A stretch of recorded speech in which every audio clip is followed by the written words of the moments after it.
Back to today's video. Today is Friday, July 26th, 2024, and today we are going to be talking about Vice President Kamala Harris in a head-to-head matchup against former President Donald Trump and how Rust Belt states, as displayed by a number of new polls, are starting to come back in the Democratic Party's favor. With Vice President Harris making major gains compared to where President Biden was just a week ago, the Democratic Party is now coming into a position where Kamala Harris could sweep the Rust Belt states in the same way that President Biden did in the 2020 presidential election.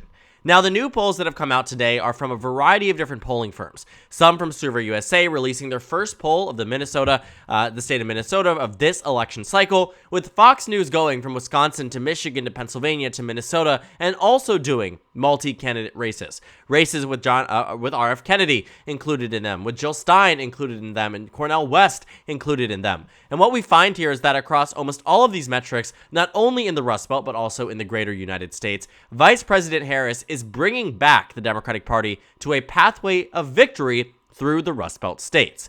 Now, keep in mind, this is before Kamala Harris has chosen a VP nominee. This is before the possibility of somebody like Senator Mark Kelly, Governor Josh Shapiro, Governor Roy Cooper, Governor Andy Beshear could be chosen as the running mate for Vice President Harris, meaning that inevitably a swing state bump will come if a governor or senator is chosen from a swing state, on top of the fact that any type of new add-on to a ticket will almost always certainly be taken with enthusiasm. Donald Trump's choice, J.D. Vance, was really the only pause to that. Had he chosen Marco Rubio or Doug Burgum, things would have been far better for President Trump, but genuinely speaking, at that point in time, the Trump team and his closest advisors, including himself, believed that this election would be a cakewalk, and so he chose accordingly. But now, he's in for the long run. He's in for a very close and contentious race, and that's exactly what these new numbers show. We're going to be looking at the polling averages in Wisconsin, Michigan, and Pennsylvania, on top of new numbers out of the state of Minnesota. Again, Survey USA releasing their first brand new poll, first poll of the cycle of Harris versus Trump, showing some fascinating new results. Now, Fox News has done a number of polls over the past election cycles. Now, they're not always the most accurate, but they give us a snapshot in time. Where is the race currently today? And what they've been telling us about the race for a while now is that Donald Trump has been at the advantage point. All the Fox News swing state polls have had President Trump leading President Biden, and it's been quite significant. There really hasn't been much of a difference over the past 3 months, other than the fact that Donald Trump has maintained a lead. But in new polls, we're finding that Donald Trump no longer has this lead over Vice President Harris. And in these new polls, Wisconsin, Michigan, and Pennsylvania, Donald Trump only leads in Wisconsin and is tied in Michigan and Pennsylvania. Now, these are a set of new polls that have been taken since the announcement of Vice President Harris on the ticket. And what you find is that the most recent polls show Vice President Harris doing the best compared to polls that were taken prior to the announcement, prior to any campaigning, prior to any type of funding into swing state advertisements, into swing state campaigning, and to be fair, it has only been a week. You can see that in Michigan, the polls taken before she'd entered into the race. There was a strong one for her back in October of 2023, but a very different time. The only one that had been taken since then was public policy polling that showed Donald Trump with a 2-point advantage over Vice President Harris. Then Emerson College did a poll at which it narrowed down to 1 point, and now the most recent one shows a tie. In Pennsylvania, we see here that a lot of the preliminary polls, Trump +1, Trump +7, Trump +6, but then the announcement happened. Trump +2, Trump +2, and now a tie. And a brand new poll today showing Kamala Harris with a 1-point lead in the state of Pennsylvania. Not thrown into the average yet, and it may never be thrown into the average, but absolutely needs to be seen and heard, knowing that right now Kamala Harris is in fact doing better than Joe Biden and is doing, in fact, better than President Trump according to some of the metrics that we have. But the real good news for Democrats comes out of the state of Minnesota in a brand new Survey USA poll, one of the best pollsters in the nation for Minnesota. One of the best swing state pollsters we have found, and in Minnesota specifically, is so local. It is done correctly. We find that their poll numbers are often very, very accurate. They find that Kamala Harris leads Donald Trump. Now, Minnesota has been polled before. They've been polling Trump versus Biden rematches for quite some time, and we did see a bit of a narrowing. Back in 2020, we saw Minnesota go to Joe Biden against Donald Trump by over 7%. But a poll was done by Survey USA that was a bit worrisome for Democrats. Biden only led by roughly 6 points, and it wasn't a substantial lead. it was just 47% of the vote. Back in 2020, Biden got 52%. But this time around, Kamala Harris, in the first poll taken in Minnesota, a very, very strong pollster. First of all, we can take a look. Fox News has her up by 6. And at face value, okay. Underperforming Biden by roughly a point is largely what we've seen across the states. But actually, Survey USA shows her outperforming Joe Biden with a 10-point lead over former President Donald Trump. Now, this also calls into question whether or not this 6-point advantage in Minnesota that Fox News finds is actually rooted in reality. Maybe they're underestimating Kamala Harris. And it's very possible they are underestimating her in other battleground states as well. Because back in 2022, Fox News had polls that showed Republicans winning control of the United States Senate. Didn't happen. Winning governorships that they would go on to lose in November. Obviously, didn't happen. The Fox News poll here does show us a snapshot in time and does undoubtedly show a narrowing of the race, a narrowing of the margin that Donald Trump had an excessively high one against President Biden, a 3-point margin in the state of Wisconsin, a 2-point margin in the state of Michigan, and a 5-point margin in the state of Pennsylvania. Numbers out today, Harris up by 1 in Pennsylvania. Fox News says it is tied. We are looking at a complete and total swing away from Donald Trump, and Kamala Harris has yet to even begin campaigning.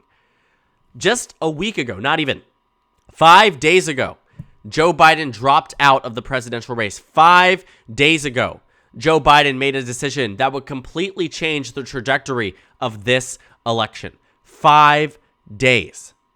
And yet, we have already started to see a substantial swing across these states.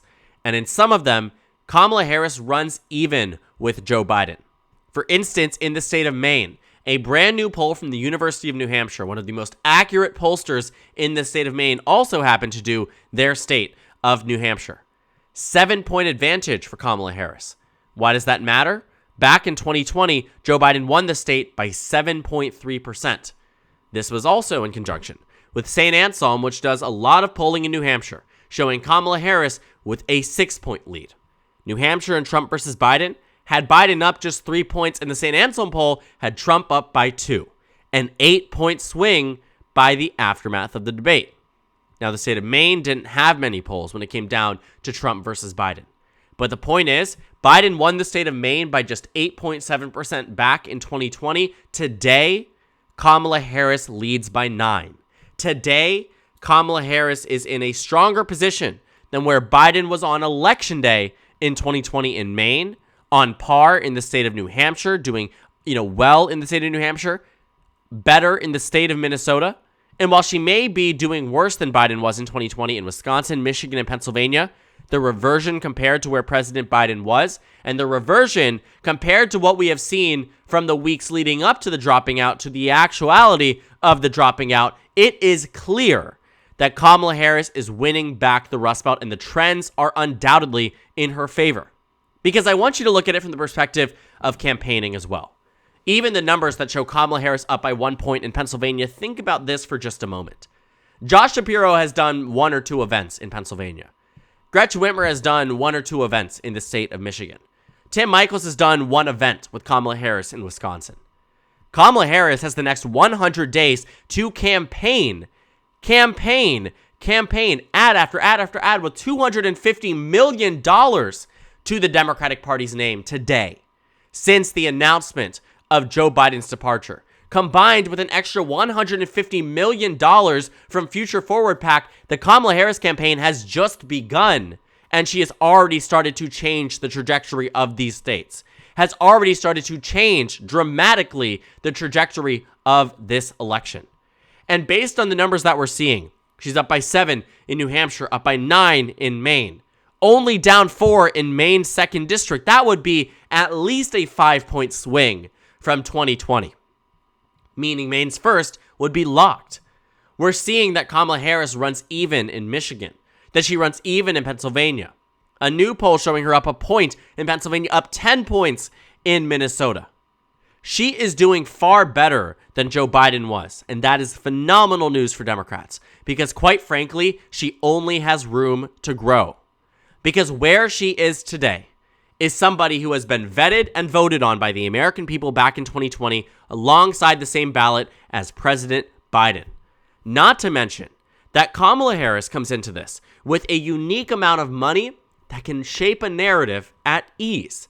Because what we have seen from the Donald Trump campaign is they have built up this narrative over the past 3 years. I mean, this is not a singular campaign effort. It has been since Donald Trump decided that he was running for re-election that any Democratic opponent, I mean, back in 2017, that any Democratic opponent would have to have their character ruined.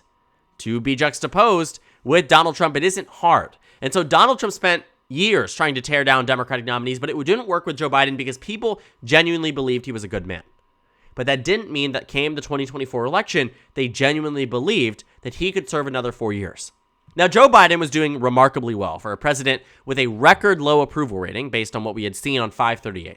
Not to mention the fact that Joe Biden was coming into this race with not as much support from the Democratic coalition. Young voters had been turning away from him. Members of Congress had been calling on him to step down. He had a bad debate night. As much admitted it to be characterized as a terrible, terrible evening. If that is the way your candidate describes their first and only debate, it puts things into perspective. But my point being here is that Joe Biden, even at that point, was only down just a few points in these battleground states. And so Kamala Harris coming into this with a lot of energy, a lot of enthusiasm, and now a war chest unlike we have ever seen for a candidate in United States history. Unlike we have ever seen in United States history.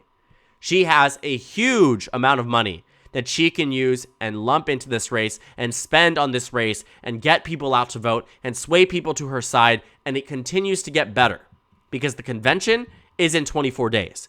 She announces her Democratic nominee for vice president in under 2 weeks, and the first debate will be shortly after.